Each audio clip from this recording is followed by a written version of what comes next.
생활 지날 때 은혜 가족하네.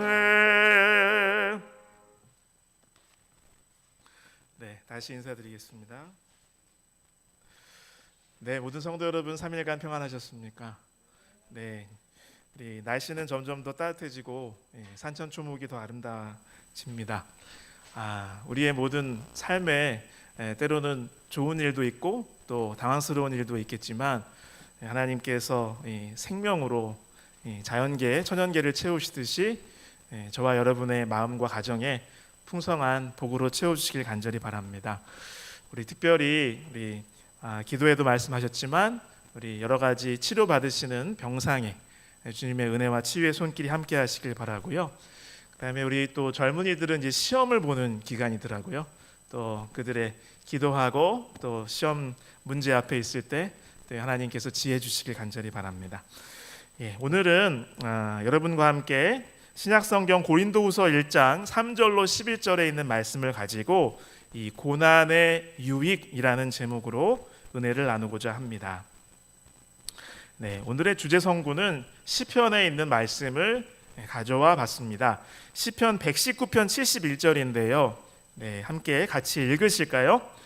고난 당한 것이 내게 유익이라 이로 말미암아 내가 주의 율례들을 배우게 되었나이다.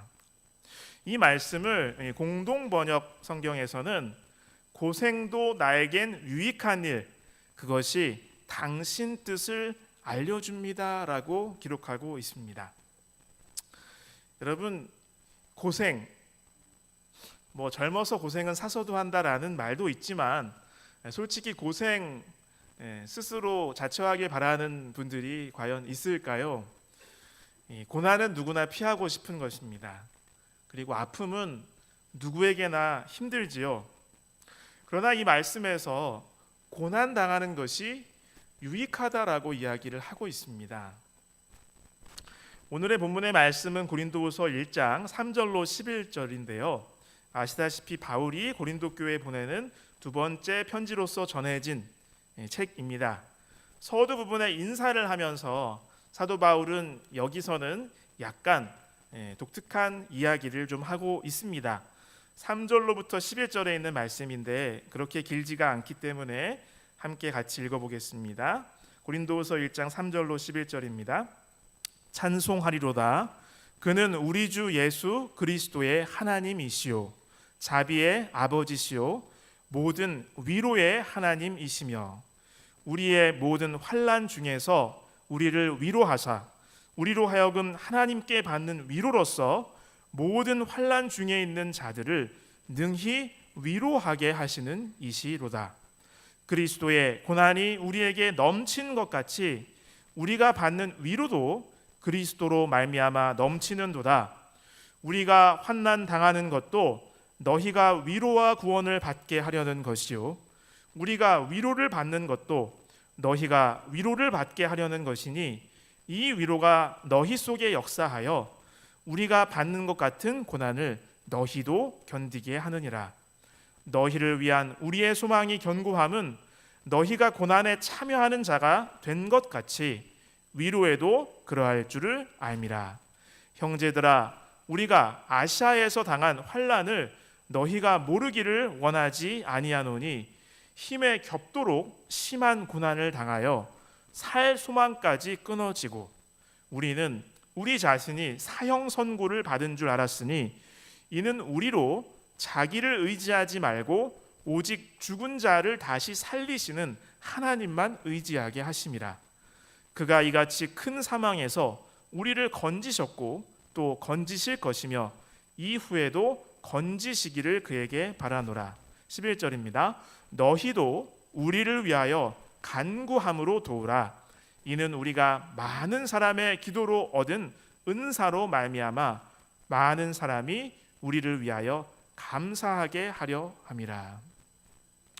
여기 이 말씀 중간에 보면 8절과 9절에 아시아에서 이 바울과 선교사들이 겪은 고난을 특별히 언급하면서 힘에 겹도록 심한 고난을 당했고 살 소망까지 끊어졌다라고 이야기하고 있습니다. 그래서 우리는 우리 자신이 사형 선고를 받은 줄 알았다라고 이렇게 고백을 합니다.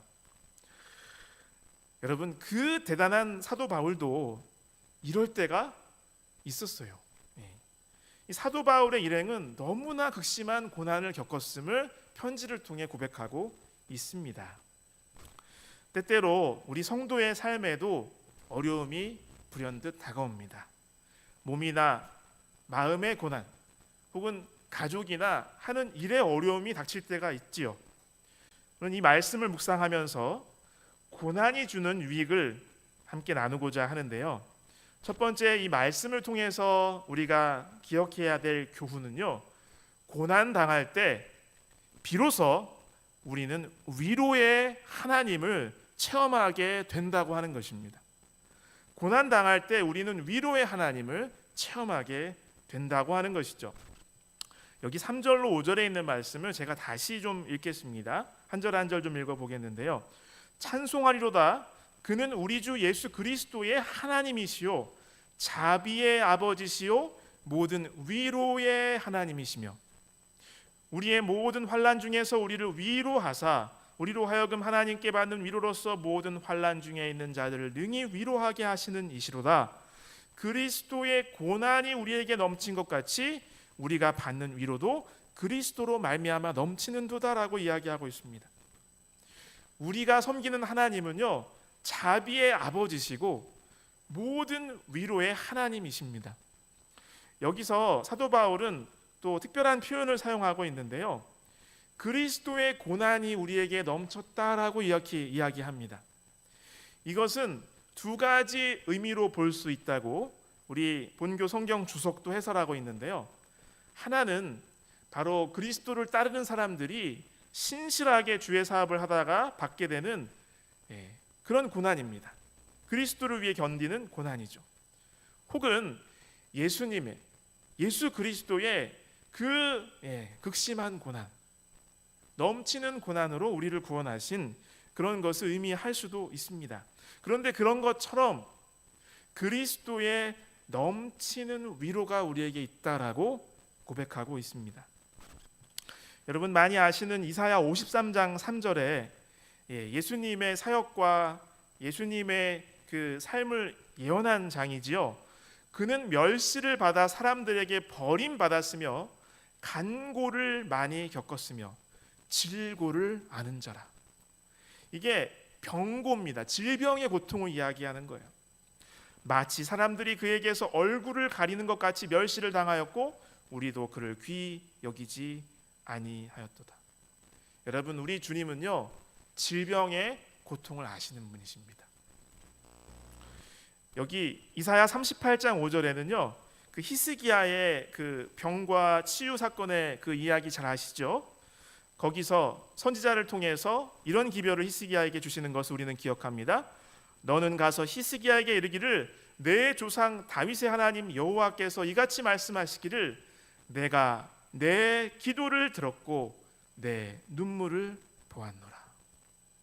여러분, 히스기야의 기도를 들으시고 눈물을 보셨듯이 우리 하나님은 저와 여러분의 모든 눈물을 다 보시는 분이심을 기억하시기 간절히 바랍니다. 그리고 우리의 모든 기도를 다 들으시는, 귀담아 들으시는 분이심을 기억하시길 바랍니다. 여기 히브리서 2장 17절로 18절에 이 예수님이 얼마나 우리의 모든 것을 잘 이해하시는가를 강조하고 있죠. 그러므로 그가 범사의 형제들과 같이 되심이 마땅하도다. 모든 일에 사람들의 똑같은 경험을 다 하셨다는 것입니다. 사람으로서 이는 하나님의 일에 자비하고 신실한 대제사장이 되어 백성의 죄를 속량하려 하십니다. 그가 시험을 받아 고난을 당하셨은즉 시험 받는 자들을 능히 도우실 수 있느니라. 주님은 모든 일에 범사에 저와 여러분 같이 되셨습니다. 사람으로서 겪을 수 있는 각종 모든 시험, 마음의 갈등, 닥쳐오는 유혹, 핍박, 오해, 이런 모든 것들 다 겪으시고 가장 극심한 신체적, 정신적 고난을 다 겪으신 분이시라는 거죠. 그래서 우리의 고통을 다 이해하시는 분이십니다. 그래서 이어서 히브리서의 기자는 사도 바울이죠. 이야기하기를 우리에게 있는 이분 그리스도 대제사장은 우리의 연약함을 동정하지 못하실 이가 아니요 모든 일에 우리와 똑같이 시험을 받으신 이로되 죄는 없으시니라. 그렇기 때문에 그러므로 우리는 긍휼하심을 받고 때를 따라 돕는 은혜를 얻기 위하여 은혜의 보좌 앞에 담대히 나아가야 할 것이니라. 모든 삶의 어려움에 그리고 나이가 죄와 실수로 정말 하나님께 죄송스럽고 때로는 도망하고 싶을 때라도 우리를 다 이해하시는 그리스도의 은혜를 믿고 은혜의 보좌 앞에 담대히 나가게 되시길 간절히 바랍니다. 여기 동정하다라는 그 표현 있잖아요. 이게 바로 심파세오, 여기서 이제 영어 단어 심퍼시라는 말이 오게 되었죠. 그런데 이 의미에는 이렇게 공감하다, 동정심을 갖다, 동정하다라는 뜻도 있지만 함께 고생하다, 같이 겪다라는 그런 의미가 있습니다. 여러분, 우리의 삶의 모든 어려움의 순간에 우리 주님께서는 나와 함께 그 고통을 겪으심을 기억하시길 간절히 바랍니다. 여기 이사야 41장 10절 여러분 잘 아시죠? 암송하시는 분도 많지요. 두려워 말라 내가 너와 함께함이라 놀라지 말라 나는 내 하나님이 됨이라. 내가 너를 굳세게 하리라 참으로 너를 도와주리라 참으로 나의 의로운 오른손으로 너를 붙들리라. 특별히 병상에 계신 분들 이 말씀을 기억하고 힘내시길 간절히 바랍니다. 여기 함께라는 이 단어는 임이라는 짧은 단어라고 합니다. 근데 이것은 함께도 되고 곁에도 되고 그 다음에 가운데도 되고 그 사이에도 됩니다. 우리 주님께서는 우리 옆에 우리 사이에 우리와 곁에서 우리 옆에 계시는 분임을 기억하시길 간절히 바랍니다. 여기 마태복음 28장 20절에도 주님께서 승천하시기 직전에 내가 세상 끝날까지 너희와 함께 있으리라. 우리의 어려움의 순간에 주님께서 함께 하십니다. 이사야 43장 1절로 3절 이 말씀도 너무 잘 아시죠? 야곱아 너를 창조하신 여호와께서 지금 말씀하시느니라. 이스라엘아 너를 지으신 이가 말씀하시느니라. 너는 두려워하지 말라. 내가 너를 구속하였고 내가 너를 지명하여 불렀나니 너는 내 것이라. 내가 물 가운데로 지날 때에 내가 너와 함께 할 것이라. 강을 건널 때에 물이 너를 침몰하지 못할 것이며 내가 불 가운데로 지날 때에 타지도 아니할 것이요 불꽃이 너를 사르지도 못하리니 대저 나는 여호와 내 하나님이요 이스라엘의 거룩한 이요 내 구원자임이라. 하나님의 보호의 약속은요 내가 너를 특별히 선택했으니까 아무런 어려움도 없을 거야 이거 아닙니다. 이 세상에는 어려움과 시련이 반드시 있습니다. 그런데 뭐라고 말씀하세요? 정말 물난리와 같은 시련과 그렇죠? 불과 같은 환난이 올지라도 하나님께서 우리와 그 속에 함께 하겠다고 말씀하십니다. 그래서 우리 주님께서는 우리와 늘 함께 하시고 같이 고통을 겪으시고 같이 고난을 겪으십니다. 그래서 여기 보니까 우리 하나님은 우리를 구원하시고 우리를 위로하시기 위해서 물불을 안 가리시는 분이세요. 여러분, 우리 물이나 불이나 주님의 사랑이 우리의 삶을 침몰시키거나 불태우지 못합니다. 우리의 믿음과 영원한 생명이 주님 손에 있음을 기억하시길 바랍니다. 여기 이런 찬양이 있어요. 예전에 우리 잘 아시는 미국의 헤리테이지 싱어즈의 찬양으로도 유명한 그 찬송 시인데요. 고든 젠슨이라는 분의 가사와 곡인데 눈물은 하나님이 아시는 언어입니다라는 찬송 시입니다. 왜 눈물이 나오는지 이상하게 생각했습니다. 그 무거운 짐이 도무지 견딜 수 없이 느껴질 것입니다. 그러나 하나님은 내 곁에서 떨어지는 눈물을 바라보고 계십니다. 눈물은 하나님이 아시는 언어입니다. 하나님은 심히 낙심한 영혼의 눈물을 보고 계십니다. 하나님은 그대의 눈물을 보시고 눈물이 떨어지는 소리를 듣고 계십니다. 하나님은 사람과 함께 울어주시고 손을 잡아주십니다. 눈물은 하나님이 아시는 언어입니다. 슬픔이 그대를 비참하게 만들 때 눈물이 한없이 흐릅니다. 일은 기대하던 대로 되지 않았습니다. 그러나 하나님은 그대를 잊고 계시지 않습니다. 하나님의 약속은 변하지 않습니다. 눈물은 하나님이 아시는 언어입니다. 그렇습니다. 고난의 첫 번째 유익은요, 고난 당할 때 우리는 비로소 위로의 하나님을 체험하게 됩니다. 예수님의 사랑과 같은 넘치는 위로를 우리가 경험할 수 있습니다. 시편 119편 71절 고생도 나에게는 유익한 일, 그것이 당신의 뜻을 알려줍니다 라고 기도하고 있습니다. 여러분, 고통과 어려움 중에도 위로의 그 풍성한 자상하고 돌보시는 우리 주님의 손길을 체험하게 되시길 간절히 바랍니다. 두 번째 고난의 유익은요, 그렇기 때문에 내가 이제는 고난당하는 다른 사람들을 위로할 수 있는 능력이 생긴다고 하는 것입니다. 내가 고난당하는 다른 사람들을 위로할 수 있는 능력이 생기기 때문에 고난이 유익하다라고 성경은 이야기합니다. 여기 3절로 5절을 다시 한번 읽겠습니다. 찬송하리로다 그는 우리 주 예수 그리스도의 하나님이시요 자비의 아버지시요 모든 위로의 하나님이시며 우리의 모든 환난 중에서 우리를 위로하사 우리로 하여금 하나님께 받는 위로로서 모든 환난 중에 있는 자들을 능히 위로하게 하시는 이시로다. 아멘. 저는 이것이 바로 그리스도의 발자취, 예수의 길을 걸어가는 그분의 제자들이 고난을 대하는 마음 자세, 성숙한 그리스도인의 태도라고 생각합니다. 여러분, 이 사자성어를 너무 잘 아시죠? 동병상련. 같은 병을 앓는 환자끼리 서로 가엾게 여긴다는 뜻이죠. 어려운 처지에 있는 사람이 어려운 처지에 있는 사람의 마음을 이해할 수 있다고 하는 것이죠. 여러분, 아파서 병원에 입원해 보신 분 계시죠? 네, 만약에 그렇지 않았다면, 지금까지 한 번도 그런 경험이 없으셨다면 정말 건강의 복을 받으신 분이고요. 근데 아마 한두 번씩 있으실 텐데요. 여러분, 입원해 보시니까 내가 입원하기 전에 상상했던 병원의 입원 생활과 실제 경험하는 그 생각과 느낌이 같던가요? 다르던가요? 달라요.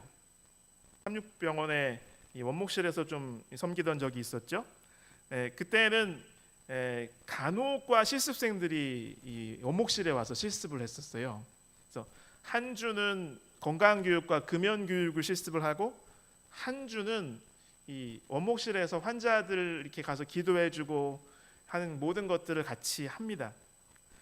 그래서 이제 그들과 같이 여러 가지 이런 뭐 영적 간호라든지 이런 것들을 나눌 일이 있었는데요. 그때 제가 학생들한테 늘 했던 말이 있어요. 정말 훌륭한 간호사가 되고 싶으면 아파서 한번 입원해 보세요 라고 이렇게 이야기를 했습니다. 근데 뭐 이거는 뭐 자기 뜻대로 되는 건 아니니까. 근데 제가 이제 병원에서 환자들을 이제 위로하거나 기도해주기 위해서 만날 때랑 제가 직접 아파서 입원해 있으니까 이 완전히 느낌이 다르더라고요. 그리고 이렇게 좀 이렇게 좀 해줬으면 좋겠는데 참 요거는 좀 아쉽구나, 서운하다, 이런 느낌도 또 많이 느끼게 되더라고요. 여러분, 2010년도에 우리나라에 번역된 굉장히 좋은 책이 있습니다. 바로 숨겨진 하나님이라는 책인데요. 고난의 의미를 잘 설명한 책입니다. 우리 김수호 목사님, 김수호 교수님께서 번역을 하셨고요. 이 책은 일본 고베 삼육병원 원장, 아마 지금은 퇴임하셨을 것 같아요, 야마가타 켄지라는 분이 기록한 책입니다. 여기에 보면 이런 이야기가 있어요. 선천성 무통증이라는 매우 희귀한 병이 있다. 글자 그대로 태어나면서부터 통증의 감각이 없는 병이다. 선천성 무통증으로 잘 알려진 예로 FC라는 이니셜만으로 보고된 캐나다 여성이 있다. 그녀는 어릴 때부터 지능은 정상이었지만 통증에 감각이 없고 화를 잘 내며 성미가 급했다. 화가 나면 그녀는 수도 없이 바닥에 머리를 내리쳐 머리에 피멍이 들었다.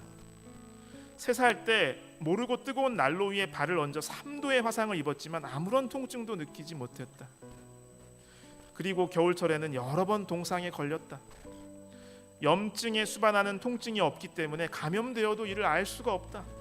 어릴 때부터 심한 감염을 반복해서 일으키고 골수염, 신맹염, 농양 등으로 몇 번이나 입원하고 있다.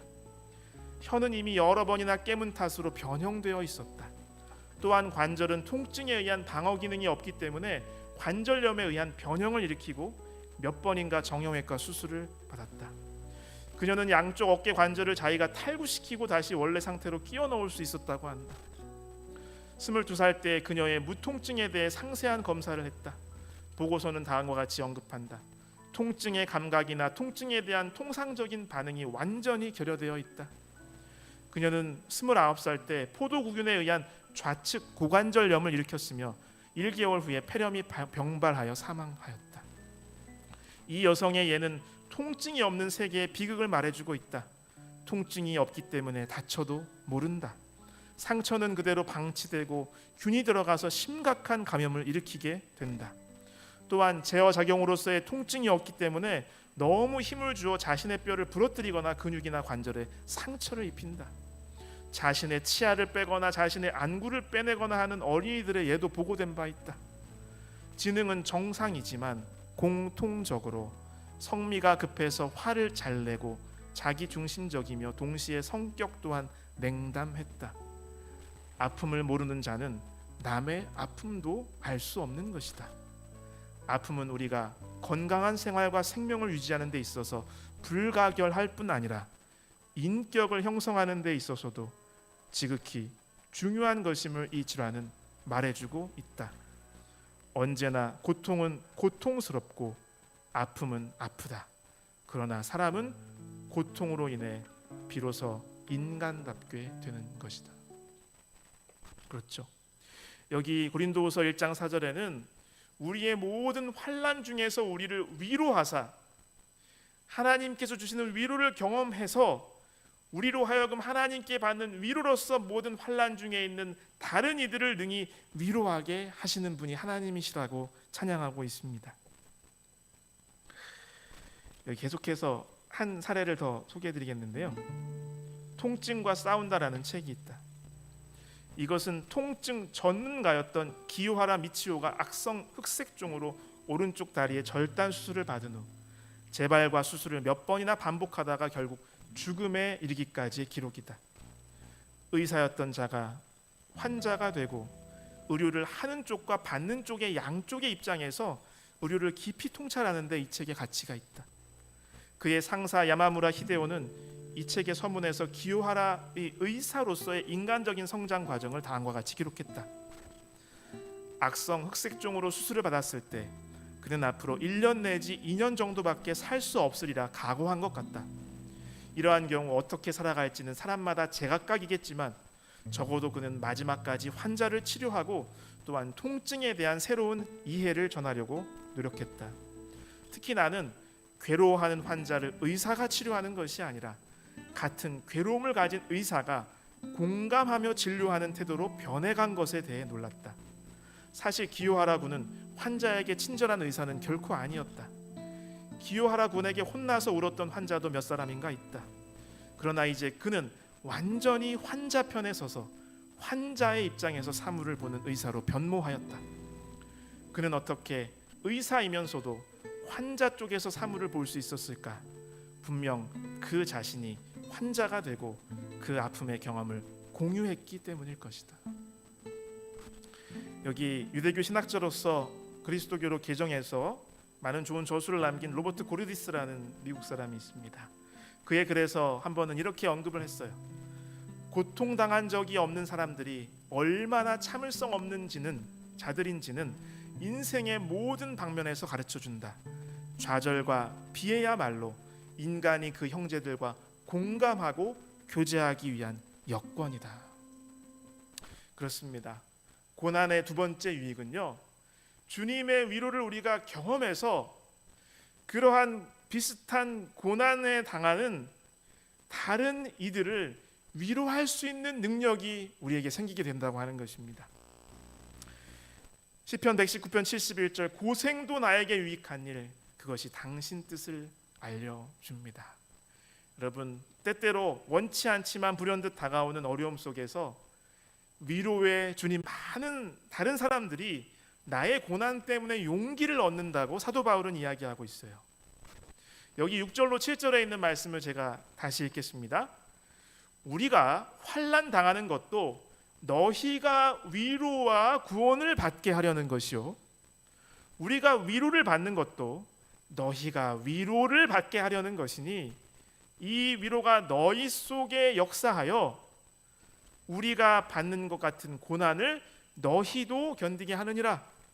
너희를 위한 우리의 소망이 견고함은 너희가 고난에 참여하는 자가 된 것 같이 위로에도 그러한 줄을 알미라. 여러분 고난을 극복한 사람들의 이야기는요 정말 그 소식을 들은 그 이야기를 전해들은 모든 사람에게 희망이 되는 것을 우리는 잘 알고 있습니다.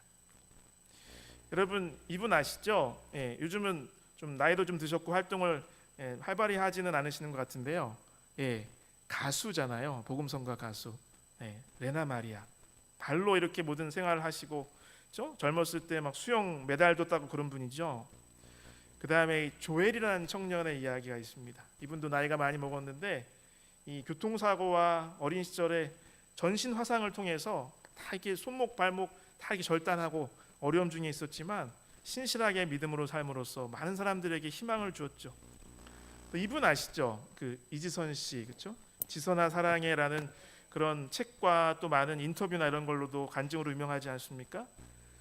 그 다음에 한 15년 정도 그 전에 또 우리나라에 많은 희망을 주었던 이 닉 부이치치라는 분도 여러분 잘 아십니다. 제가 한 이야기를 좀 들려드리고자 하는데요. 바로 추락에서 날개로라는 그 이야기입니다.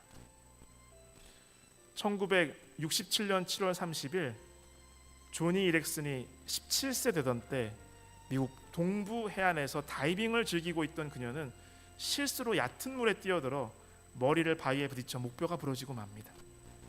정신을 차린 그녀는 손발을 움직이려고 했지만 몸 밑으로는 감각도 전혀 없고 온몸이 축 늘어진 채 힘이 들어가지 않았어요. 한순간에 사지마비가 된 것이었죠. 긴급 수술과 재활 치료도 받아봤지만 아무런 효과가 없었습니다. 교회에 다니던 그녀는 낫게 해달라고 하나님께 열심히 간구했습니다. 하나님 다시 한번 걸을 수 있도록 해주세요. 이것을 위해서는 어떤 일이라도 하겠습니다. 그러나 치유의 기적은 일어나지 않았고요. 그래서 조니는 하나님을 향해 절규했습니다. 하나님 왜입니까? 왜 당신은 이런 일을 허락하셨습니까? 그때의 기분을 그녀는 이렇게 설명합니다. 나는 자살하고 싶은 충동에 휩싸였습니다. 꼼짝도 못하게 되어버린 나, 머리만 움직일 수 있는 나는 산송장과 마찬가지입니다. 눈을 뜨고 식사를 하고 텔레비전을 보고 잠을 잘 뿐 어떻게 이런 생활에서 목적이나 의미를 발견할 수 있을까요? 한 인간이 이렇게 외롭게 살아가도 되는 것일까요? 갑작스런 사고나 기적이 일어나 나를 죽여주었으면 하고 얼마나 기도했는지요. 조니는 간절히 죽기를 원했습니다. 그러나 죽으려 하면 할수록 자살하는 일조차는 그조차도 혼자서 할 수 없는 무력한 자신을 깨닫게 될 뿐이었어요. 조니는 자기가 겪는 괴로움이 사랑의 하나님과 양립하지 않는다고 생각했습니다. 만일 하나님께서 사랑의 하나님이시라면 왜 나에게 이런 괴로움을 주시는가 하고 하나님께 따졌어요. 그리고 인생의 의미와 목적을 찾고자 성경을 읽지 않고 다른 모든 사상서와 철학서를 닥치는 대로 읽었다고 합니다.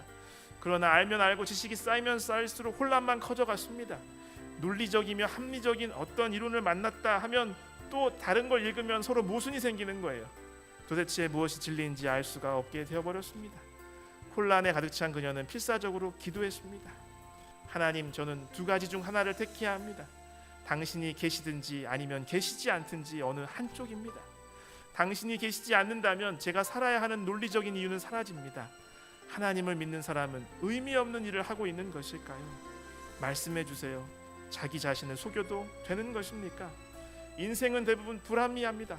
게다가 사람은 그저 절망에 다다르는 것처럼 보입니다. 주님, 제가 무엇을 할 수 있습니까? 나는 믿고 싶습니다. 하지만 손에 잡히는 것이 하나도 없습니다. 하나님 아무쪼록 당신이 계시다는 것을 제게 증명 좀 해주세요. 그녀는 필사적으로 사르트르나 헤세, 마르크스의 이론서를 뒤지면서 마구 읽었지만 아무런 해답도 얻을 수 없었어요. 그는 고백합니다. 하나님을 부정하는 철학으로 마음을 향하면 향할수록 하나님으로부터 더욱더 멀어져 가는 듯이 보였습니다. 결국 나는 아무런 의미 없이 머리만 복잡해지게 만드는 이 책들을 가지고는 아무것도 배울 것도 없고 깨달을 수 없다는 것을 알게 되었어요. 그래서 나는 여러 탐구를 거쳐서 다시 성경으로 되돌아가게 되었습니다 라고 고백합니다. 어느 날 그녀의 친구 신디가 이런 이야기를 했어요. 십자가 위에 예수님도 너처럼 사지마비였어. 그 이야기를 듣고 이 조니는 마음에 깊은 위로를 받았습니다. 하나님이 그녀의 괴로움을 알고 계시다니 지금껏 생각하지 못했던 일이었습니다. 이렇게 이야기합니다. 나는 주 예수 그리스도께서 내가 놓여있는 상태를 실제적으로 이해할 수 있다는 것을 깨달았습니다. 십자가 위에서 죽음을 기다리는 동안 느끼셨을 고뇌와 공포의 시간 동안 그분은 움직일 수 있는 자유도 빼앗긴 채 누구의 도움도 받을 수 없는 극도로 가혹한 시간을 보내셔야만 했습니다. 예수님은 움직일 수 없다는 것, 콧등을 긁는 일이나 자세를 바꿔 체중을 옮기는 일도, 그리고 흐르는 눈물을 닦을 수 없다는 것이 어떤 것인지 몸소 체험하셨습니다. 그는 십자가상에서 무력한 상태였던 것입니다. 손이나 발을 움직일 수도 없었습니다. 그리스도께서는 내 마음을 정확히 알고 계시는 것입니다.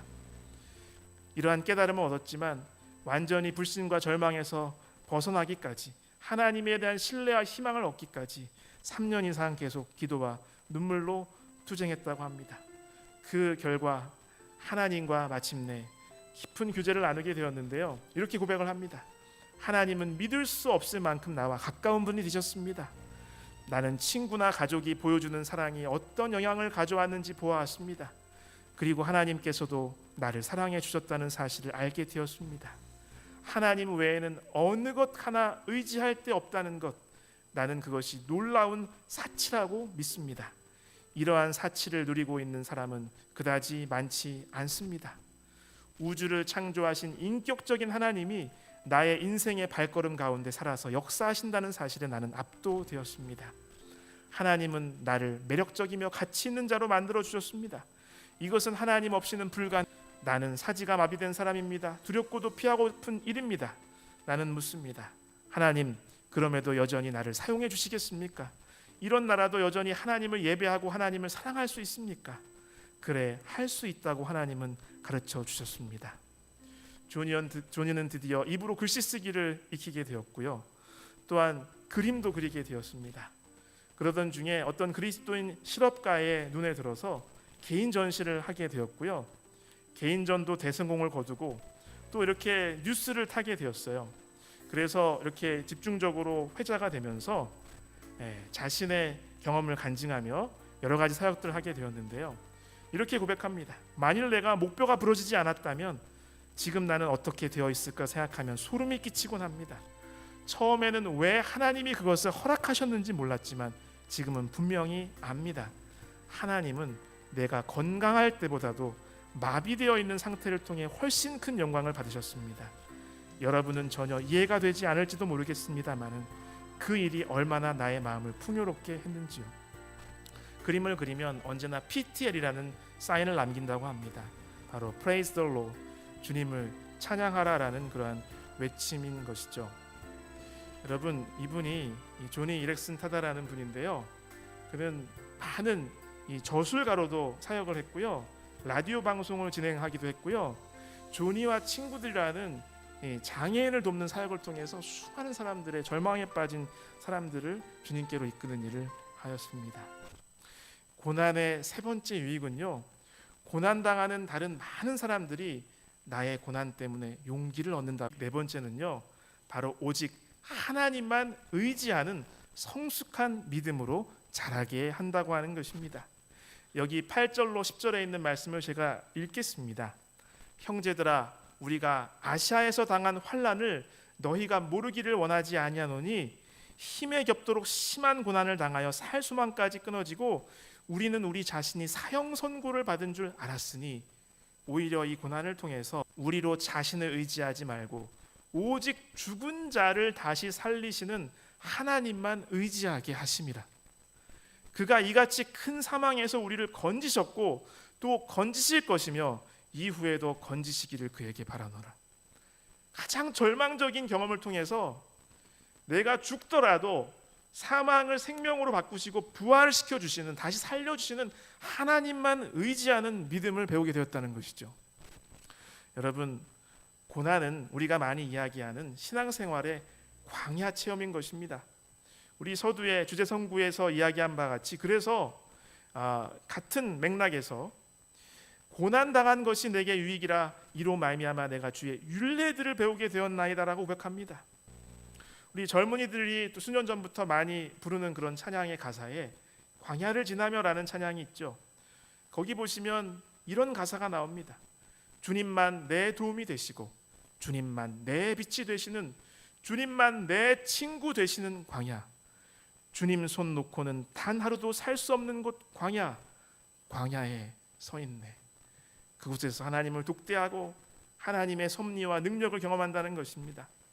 여러분, 자신만만한 최강대국의 왕이 계승자라서 하나님의 뜻을 자신의 힘과 권력으로 이루려다가 살인자여 도망자가 되어버린 모세를 600만 명이 넘는 습관적으로 하나님을 거역하던 무리들을 엄마처럼 보살펴서 가나안 땅까지 다 인도할 수 있는 세상에서 가장 온유한 목자로 바뀌게 만드신 하나님의 40년간의 광야 학교가 있지 않습니까?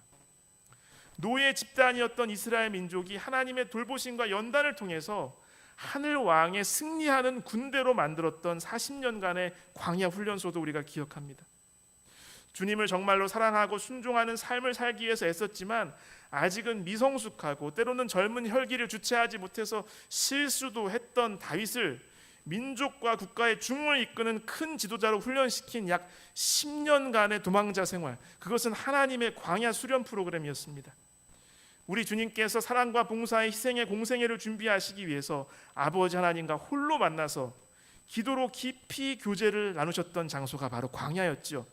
그분은 40일 동안 성령의 인도하심을 따라서 지상의 모든 음식을 전폐하시고 성부, 성자, 성령이 말씀과 기도와 찬양으로 깊은 사랑의 연합을 이루셨지 않습니까? 40일간의 광야 기도회였습니다. 그리고 다메섹 도상에서 그리스도를 만나는 기적으로 비로소 성경을 바라보는 바른 눈을 뜨게 된 사울이 아라비아에서 체류하던 날들은 구약 성경을 그리스도 예수라는 바른 안경으로 다시 깊이 연구하면서 하나님의 구속의 오묘한 섭리를 비로소 깨닫게 되는 광야 신학교였음을 우리는 알고 있습니다. 바로 고난은 우리에게 이런 경험을 주는 것입니다. 여기 신앙과 인생이란 책에 이런 이야기가 나와요. 슬픔이 없는 인생은 맑은 날씨가 계속되는 도시처럼 너무 건조해서 먼지가입니다. 슬픔은 인생의 습기입니다. 슬픔에 촉촉하게 젖어 사람은 영원을 생각합니다. 슬픔은 영원의 창문입니다. 슬픔을 통해 본 인생에 영원한 향기가 있습니다. 이 세상에 고정되어 잘 떨어지지 않는 사람의 눈을 하나님을 향해, 영혼을 향해 열게 하는 것은 바로 슬픔입니다. 고난을 통해서 우리는 영혼을 바라보게 된다는 것이죠. 병들지 않으면 드릴 수 없는 회개의 기도가 있으며, 병들지 않으면 들을 수 없는 구원의 말씀이 있고, 병들지 않으면 질 수 없는 은혜의 십자가가 있으며, 병들지 않으면 믿을 수 없는 치유의 기적이 있고, 병들지 않으면 받을 수 없는 보살핌의 사랑이 있으며, 병들지 않으면 가까이 갈 수 없는 정결한 거룩한 제단이 있고, 병들지 않으면 우러러 볼 수 없는 빛나는 주님의 얼굴이 있다. 아, 병들지 않으면 인간일 수도 없었다. 우리에게도 빙점으로 잘 알려진 그 일본의 여류 기독교 작가 미우라 아야코 시집에 나오는 말입니다. 시편 73편 25절, 하늘에서는 주 외에 주가 내게 있으리요 땅에서는 주밖에 내가 사모할이 없나이다. 이러한 경험을 우리가 고난을 통해 하는 것이죠.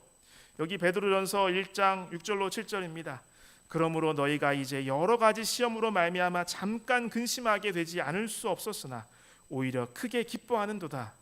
그래서 그 시험이 믿음으로 극복하니까 너희 믿음의 확실함은 불로 연단하여도 없어질 금보다 더 귀하여 예수 그리스도께서 나타나실 때 칭찬과 영광과 존귀를 얻게 할 것이니라.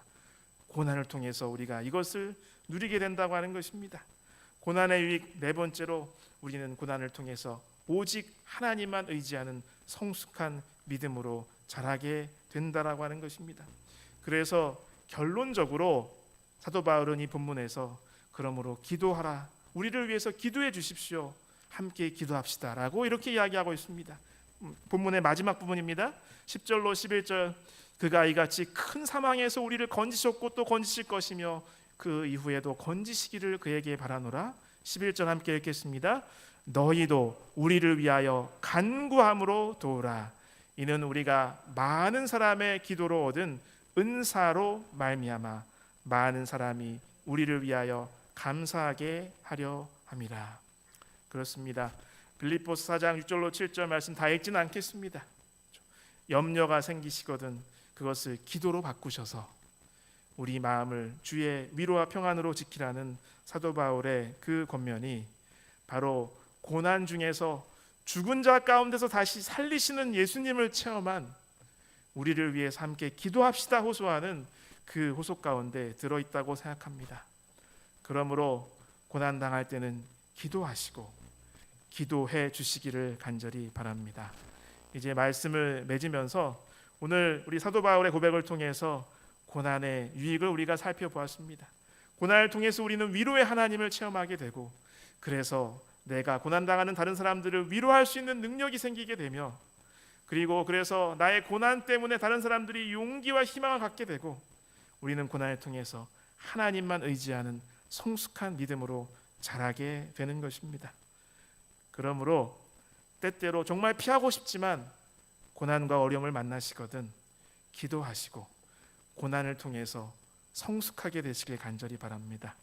하나님의 돌보심과 큰 사랑을 깊이 체험하는 기회로 만드셔서 한층 성숙한 그리스도의 제자로 자라시는 저와 여러분 되시길 간절히 바라면서 말씀 마치겠습니다. 우리 끝찬미는 같이 하지 않고요. 제가 특별한 찬양을 하겠습니다. 제가 특별한 찬양을 하고 기도하고 마치도. 반주자님, 죄송합니다. 죄송합니다. 아까 말씀드린 거랑 좀 다르게 좀 특별한 찬양을 제가 준비했습니다.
아버지 하나님, 아픔은 언제나 아프고 고통은 고통스럽습니다. 우리는 복과 행복과 건강, 평안을 원하지만 때때로 불현듯 우리의 삶에 어려움과 고통이 찾아옵니다. 그러나 그 순간에 주님께서 우리와 함께 아파하시고 함께 눈물 흘리시며 우리 곁에 계시니 너무나 감사드립니다. 아버지 하나님, 우리를 위해서 넘치는 고난을 당하신 그리스도께서 우리의 고통의 경험에 위로도 넘치게 우리에게 주심을 기억하도록 인도하여 주시옵소서. 그리하여 그 위로를 경험하고 고난당하는 다른 이들도 주님께 위로받을 수 있도록, 새로운 희망과 복을 바라볼 수 있도록 주님을 소개하는 우리가 될 수 있도록 인도하여 주시옵소서. 예수님의 이름으로 간절히 기도 올리옵나이다. 아멘.